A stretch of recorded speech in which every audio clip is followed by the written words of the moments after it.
नमस्कार साथियों, मैं संजय शास्त्री आप सभी लोगों का, मेरे प्यारे प्यारे विद्यार्थियों का चाणक्य गुरु के इस डिजिटल प्लेटफॉर्म पर हार्दिक अभिनंदन और स्वागत करता हूं।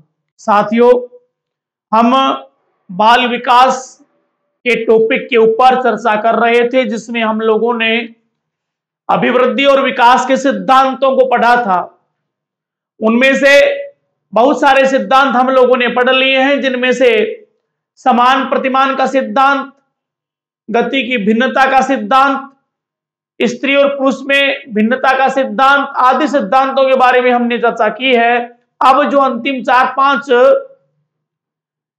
प्रिंसिपल्स या सिद्धांत महत्वपूर्ण सिद्धांत है, उनके बारे में हम लोग आज चर्चा कर रहे हैं। तो मित्रों, अगला जो सिद्धांत है वो सिद्धांत है मस्तकोद्मुखी सिद्धांत, मस्तक से नीचे की ओर का सिद्धांत। इस सिद्धांत का दूसरा नाम है कि सिर से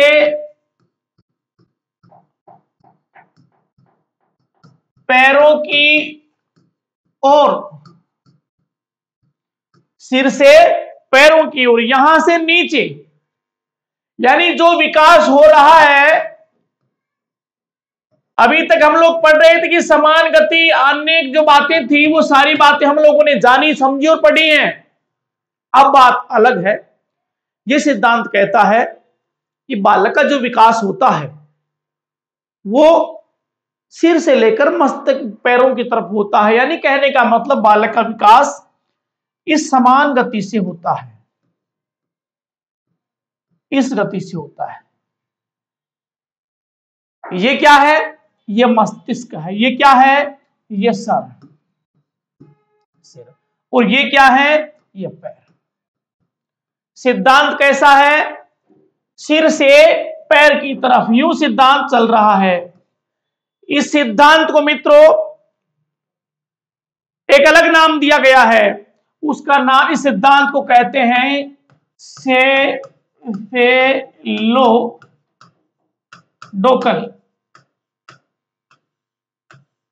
इस सिद्धांत का जो नाम दिया गया है सेफेलोकोडल।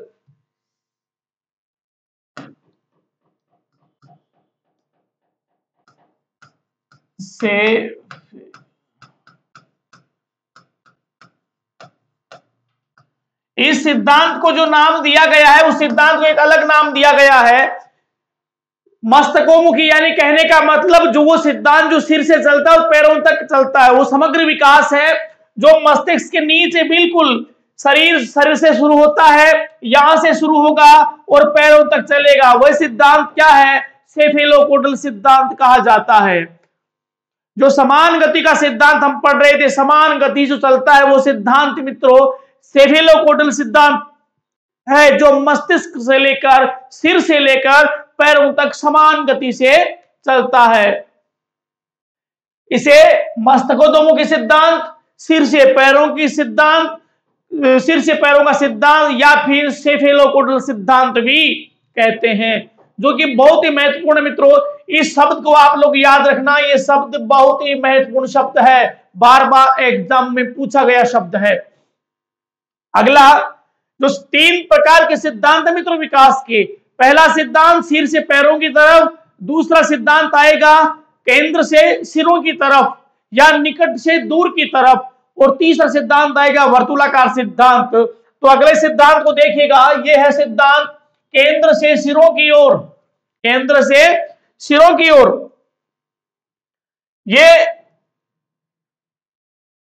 या इसको कहूं निकट से दूर की ओर।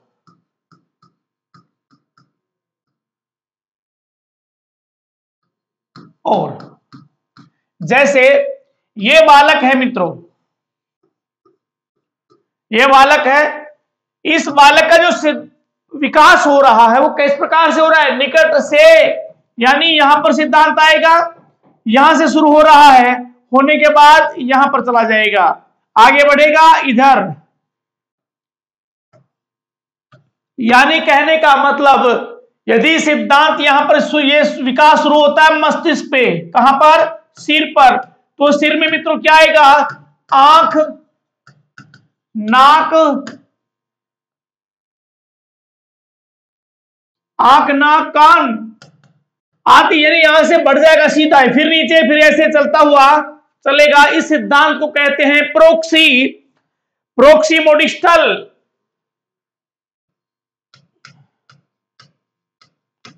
प्रोक्सीमोडिस्टल इस सिद्धांत का जो नाम दिया गया था वो था प्रोक्सीमोडिस्टल।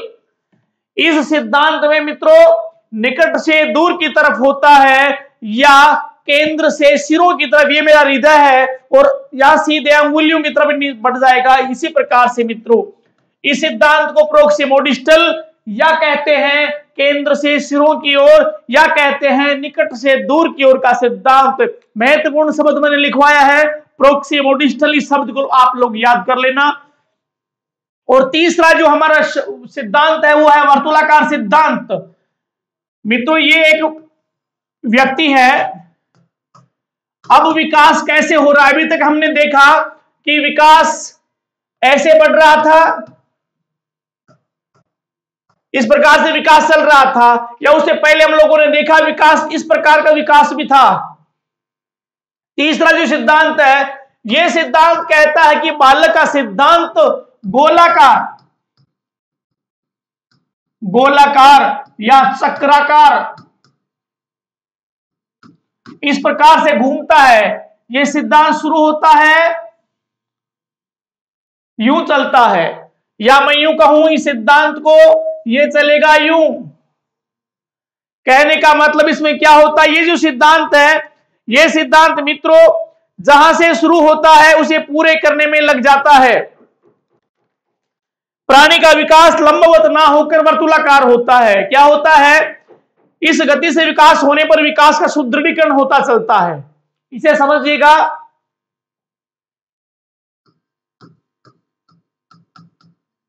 वर्तुलाकार, इस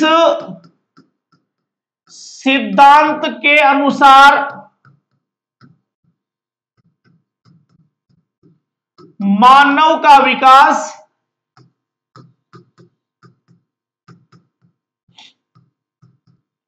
लंबवत ना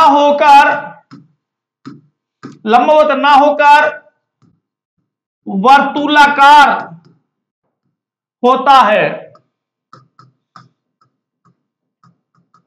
जो सुदृढ़ीकरण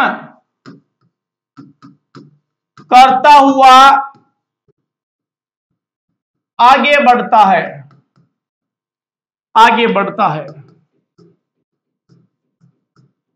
यह सिद्धांत मूल है। इस सिद्धांत को हमने जाना, किसी अवस्था में तेजी से आगे बढ़ते हुए उसी गति से आगे बढ़ नहीं जाता, बल्कि विकास को सुदृढ़ करता हुआ आगे बढ़ता है। ये इसे तभी कहा जाता है, वो इस प्रकार से होता है क्योंकि वो यहां चलेगा। यदि वो पहले मस्तिष्क पे है, यदि वो मस्तिष्क पे है तो चाहता है कि मस्तिष्क का पूरा विकास, उसके बाद में हृदय का पूरा विकास, उसके बाद में नाभि पर्यंत विकास, और उसके बाद में जंघा या पाद विकास। इस प्रकार से नहीं चलता कि पहले जिस प्रकार से हम बता रहे थे कि भाई मस्तक से पैरों की तरफ चला गया, या हम कहें केंद्र से सिरों की ओर चला गया। यह सिद्धांत कहता है, सबसे महत्वपूर्ण सिद्धांत है, यह सिद्धांत कहता है कि मानव का विकास लंबवत ना होकर के वर्तुलाकार चलता है, गोलाकार चलता है, चक्राकार चलता है। इसमें वह विकास की जो गति होती है वो मानव के अंगों को सुदृढ़ करती हुई चलती है। वो जब तक आगे नहीं बढ़ता जब तक कि उसके विकास के आयामों में सुदृढ़ीकरण ना हो जाए, मजबूती ना मिल जाए, तब तक वो आगे नहीं बढ़ पाता। इसे कहते हैं वर्तुलाकार सिद्धांत। मित्रों सबसे महत्वपूर्ण सिद्धांत है, ये बहुत ही महत्वपूर्ण सिद्धांत है, इसको आप याद कर लीजिएगा। मानव विकास होता है आपको दे देगा वर्तुलाकार सिद्धांत, वर्तुलाकार के अनुसार, या दे देगा समाज के अनुसार, शरीर के अनुसार, वातावरण के अनुसार, तो आपको करना है वर्तुलाकार के अनुसार। अगला और मित्रों लास्ट हमारा सिद्धांत है विकास वातावरण और वंश का संयुक्त परिणाम है। मित्रों सबसे पहले आता है वंश। वंश ये क्या होता है? हेरिडिटी। हेरिडिटी या कहने का मतलब दादा, दादा से पिता, पिता से पुत्र, पुत्र से इसका पुत्र। ये क्या है? ये भी मित्रों जीन्स होते हैं, जीन्स होते हैं जो वंश के वाहक होते हैं, पीढ़ियों के वाहक होते हैं, जो मानव के पास, जो मित्रों वीर्य के माध्यम से, या हम रक्त कह सकते हैं अपनी भाषा में, उनके माध्यम से ये वाहक होते हैं। क्या होते हैं ये? वंश वाहक। जो वंश की विशेषताएं हैं, दादा की विशेषता बेटे में आएगी, बेटे की विशेषता पुत्र में आएगी, पुत्र की उसके पुत्र में आएगी। हेरिडिटी है। यदि बालक का पिता, यदि कोई बोना है, बोना है तो उसका बेटा भी बोना ही होगा। यदि माता बोनी है, हो सकता है उसकी माता लंबी है तो बेटा कोई लंबा हो सकता है, लेकिन वंश की परंपरा अवश्य आएगी। मित्रों आज आप लोग देख रहे हैं एक रोग शुगर, अधिकांशतः देखा जाता है यदि किसी माता के शुगर है तो बेटे बेटियों के भी शुगर बन जाती है।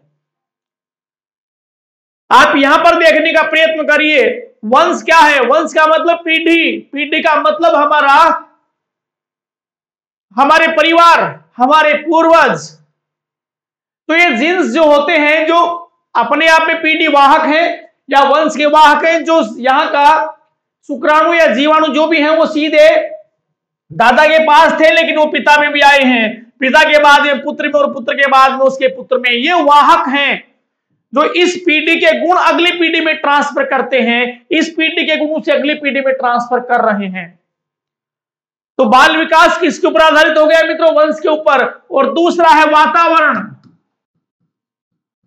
वातावरण में मित्रों हम जैसे वातावरण में रहेंगे वैसे ही बन जाएंगे। आप लोगों ने देखा होगा हिरोशिमा और नागासाकी में आज भी बालक कुपोषित ही होते हैं, कुपोषित होते हैं, लंगड़े होते हैं, बोने होते हैं या रोगी होते हैं। जैसे हम वातावरण में रहेंगे उसी वातावरण के गुण हमारे में पैदा हो जाएंगे। यदि हम किसी दूषित वातावरण में रह रहे हैं तो हमारे में भी मित्रों दूषित वातावरण ही पनप जाएगा। यदि हम अच्छे वातावरण में हैं, अच्छे माहौल में हैं, तो हम तरक्की कर सकते हैं। यह बात तो कहने का तात्पर्य यह है अभिवृद्धि और विकास दोनों वंश और वातावरण का संयुक्त परिणाम है, संयुक्त परिणाम है। अब आगे चलिएगा, ये थे मित्रों सिद्धांत। उसके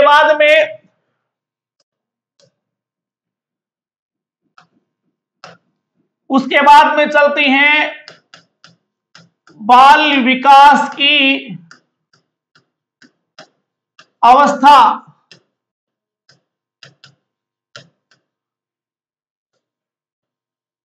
बाल विकास की अवस्थाओं को हमने देखा मित्रों 4 प्रकार की हैं। सबसे पहला गर्भावस्था, नंबर दूसरी है शैशवावस्था,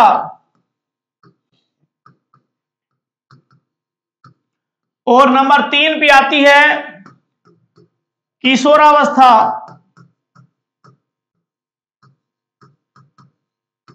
नंबर 3 पे आती है बाल्यावस्था, और नंबर 4 पे आएगी आपकी किशोरावस्था। इसे माना गया है मित्रों सामान्य 4 प्रकार की हैं। या 4 ही अवस्थाएं होती है बाल विकास में जिसमें हम पढ़ते हैं। वैसे तो प्रौढ़ावस्था भी है, लेकिन बाल विकास में केवल 4 को ही माना गया है। अब ये होती कौन कब तक है, तो ये होती है जन्म तक।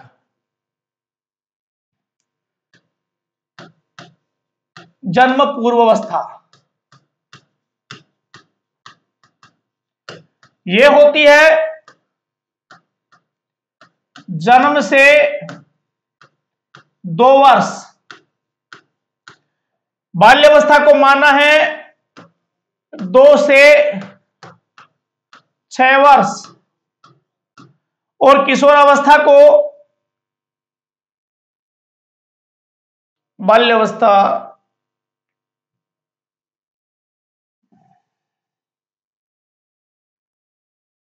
जन्म से पूर्व अवस्था हो गई, ये हो गई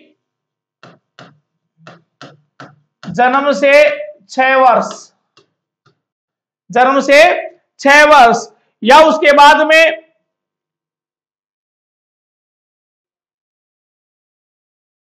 शेषवा काल जन्म से 6 वर्ष, बाल्यावस्था 6 से 12 वर्ष और किशोरावस्था होगी 12 वर्ष से 18 वर्ष। अब बात प्रौढ़ावस्था की करें तो मित्र वो होगी आपकी 18 वर्ष के ऊपर। तो सामान्य रूप से 4 अवस्थाएं हैं, गर्भावस्था, शेषावस्था, बाल्यावस्था और किशोरावस्था। जो जन्म से पूर्व की अवस्था है गर्भावस्था तीसरी चलती है, शेषावस्था जन्म से 6 वर्ष, 6 से 12 वर्ष और 12 से 18 वर्ष तक की 4 अवस्थाओं के बारे में हम लोगों को अध्ययन करना है। अब अलग अलग मनोवैज्ञानिकों ने अपना अलग अलग डिवाइडेशन अवस्थाओं के बारे में दिया है, जिनका मित्रों हम लोग अब अध्ययन करने जा रहे हैं। जिस प्रकार जिनमें आपका रॉस, अर्नेस्ट जोन्स, कार्लसनिक, हार्लोक आदि जो मनोवैज्ञानिक हुए हैं उन्होंने अपने तरीके से बातें बताई हैं। तो आप देखिएगा, सबसे पहले है रॉस का वर्गीकरण। मित्र रॉस के वर्गीकरण की हम बात करें, शैशव काल जो मैं बता रहा था जन्म से 3 वर्ष, जन्म से 3 वर्ष ये रॉस का वर्गीकरण है। पूर्व इन्होंने मात्र 4 बातें बताई हैं। पहला शैशव काल,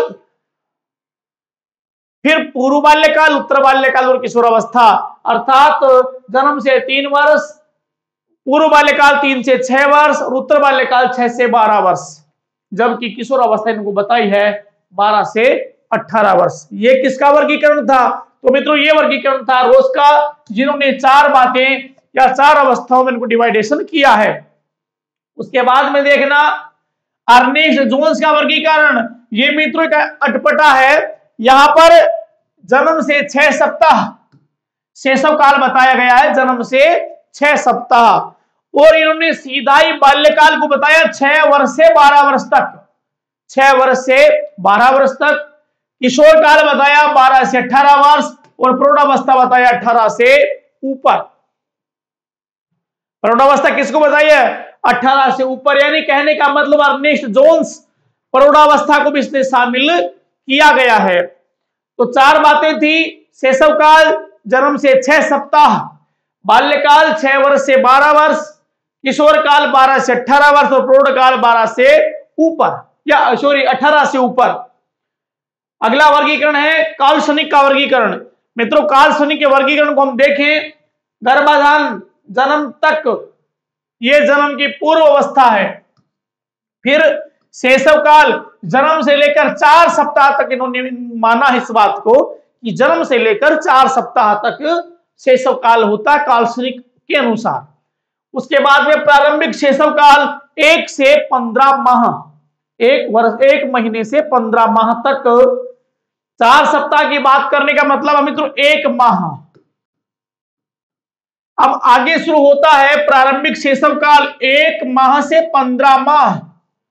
15 माह का मतलब 1 वर्ष और 3 माह। उत्तर शैशव काल बता रहा है 15 माह से 30 माह। 30 माह से मतलब होता है 2.5 वर्ष।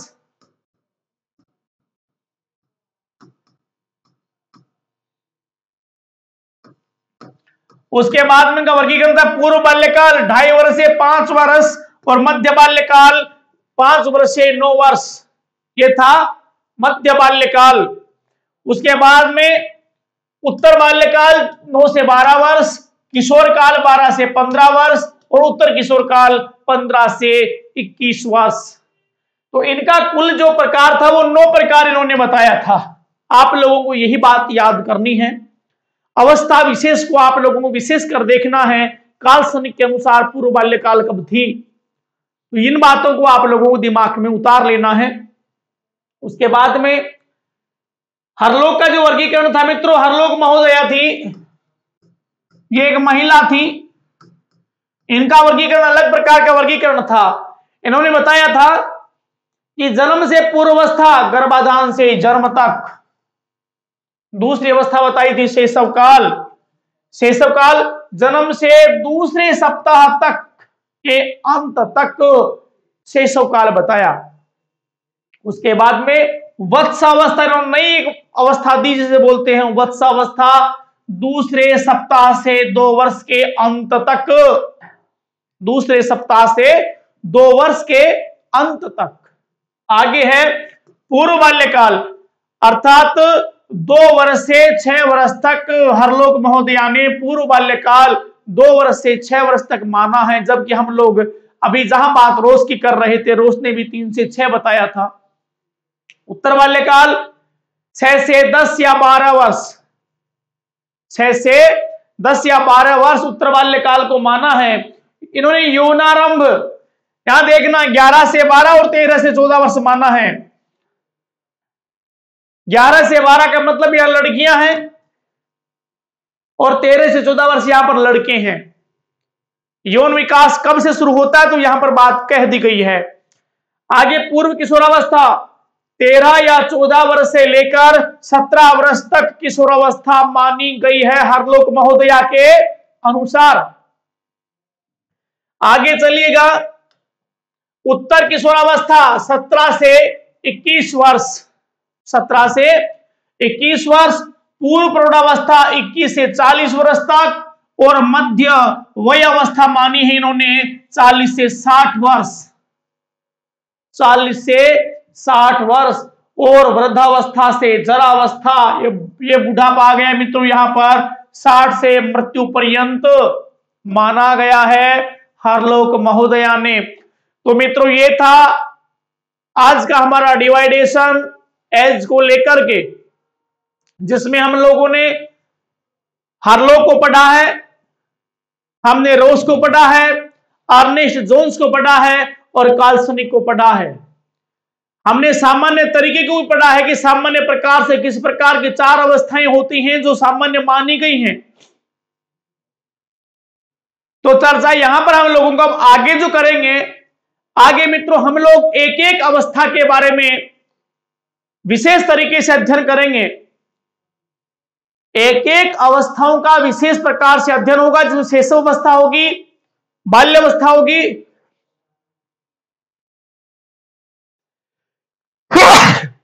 जिसमें किशोर अवस्था होगी।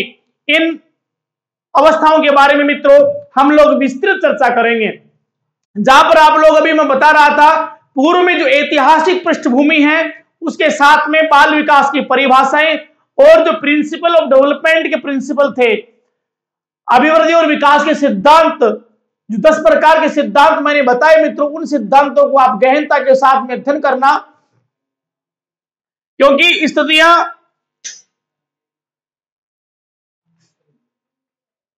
इसे आगे वाली क्लास में हम लोग मित्रों प्रत्येक अवस्था के बारे में विशेष प्रकार से अध्ययन करेंगे, जिनमें एक एक अवस्था के बारे में अलग अलग चर्चाएं होंगी। मित्रों मिलता हूं मैं आप लोगों से अगली क्लास में, तब तक के लिए नमस्कार, जय हिंद।